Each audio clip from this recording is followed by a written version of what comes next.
The next element that is found in every good conversation is common ground. And when I say common ground, I mean being able to find the places where ourselves and the person we're talking to agree. So, the beauty of finding common ground is it unifies us and the person we're talking to, and it also is really good for de escalating a heated conversation. Let me give us a very concrete example of a situation where we can find common ground. All right, let's take the conversation regarding gender. All right, so these conversations can get very, very heated because they're very, very personal. But there are usually people in two camps, and people can be on, it's more of a spectrum. But I'm just going to illustrate the two camps that I see. One major camp is that gender is the same as biological sex. So if you're born with a penis, you are a male, period. And if you're born with a vagina, you are a female, period. Now, the person on in the other camp would say that gender and sex are completely different, and we're able to choose what gender that we are. And that person may think that there are multiple genders, that there's not just male and female, but there are more genders. Okay, so those are the major camps. And believe it or not, there is enormous common ground that people in both camps can find. And here it is. There has been unfair expectations on what it means to be male and what it means to be female. In other words, the common ground is that society has put unfair expectations on what a male is to think, feel, say, and do, and what a female is to think, feel, and say and do. Now, the way that each person is responding to that truth is very, very different, and that should be talked about and argued about. But when we find this common ground, even people in this conversation are able to be unified and to see each other as rational human beings. And it can very much de escalate a conversation and make the conversation result in progress rather than destruction. The last element that is present within any conversation that results in progress is good intentions. And when I say good intentions, I mean the desire and the commitment to say something that is in the best interest of those whom the conversation is going to impact. So that can include the person that we're talking to and the rest of the world. So, examples of having bad intentions. Well, entering into an argument or just a conversation just so that we'll feel and look smart, or entering into a conversation so that we'll just look cool, or entering a conversation where if someone actually believes what we're telling them, it is going to negatively impact either the person we're talking to or the world at large. So all of these examples are of someone who is entering into a conversation with bad intentions. So we need to make sure that we are entering the conversation with good intentions. So some of you may be thinking, where is love in all of this? I mean, shouldn't love be an element? I mean, love's kind of a big deal, and you kind of left that one out.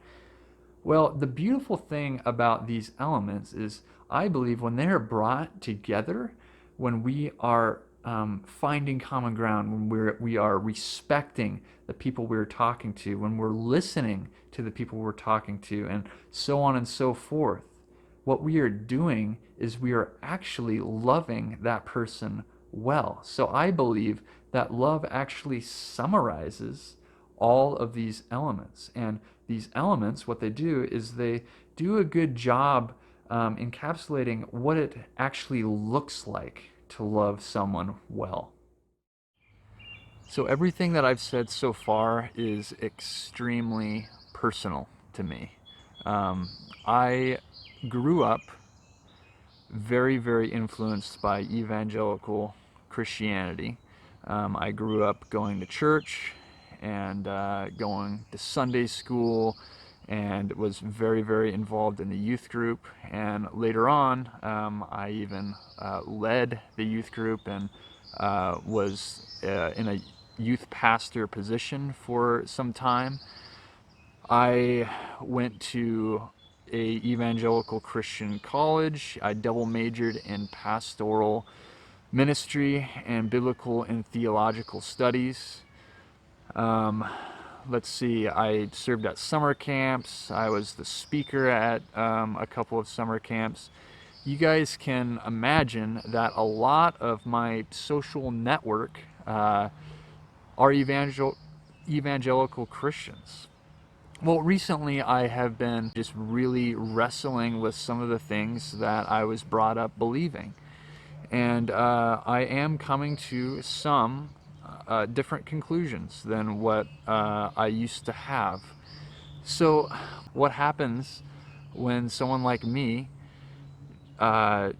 starts to come to different conclusions and starts forming different beliefs than the beliefs that unified my entire social group? Well, I'll tell you what I do not want to happen. I do not want to lose my relationships with all of these people. I mean, these people are my friends, my dearest friends, and my family. So I can't lose them. You know, that would break me. So, what's the solution? I believe it is learning how to talk with one another in love, and learning how to disagree, and that's okay, and we can still preserve a relationship. Maybe you can relate with what I am talking about right now, but if you can't relate with that specifically, COVID-19 is a thing, and there's all kinds of different ideas on how the government should be handling it, and so on and so forth. And also, just we're heading into a pretty crazy time. Election season is coming up this fall, and I hate to break it to us, but the world is only going to get crazier and crazier. Climate change and the preservation of our Earth are going to become even more of a hot topic and that much more real to us. Wars are inevitably going to happen eventually, so there's going to be a lot of conflict, but we can get through it. And I wholeheartedly believe that progress can be made, positive progress can be made, and I think that it begins with conversation. It begins with us learning how to talk with one another in a loving way.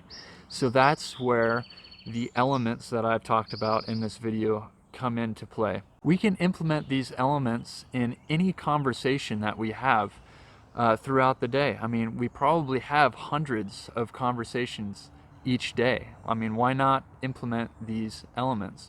But there is another opportunity for us to implement these elements and have conversations that result in progress.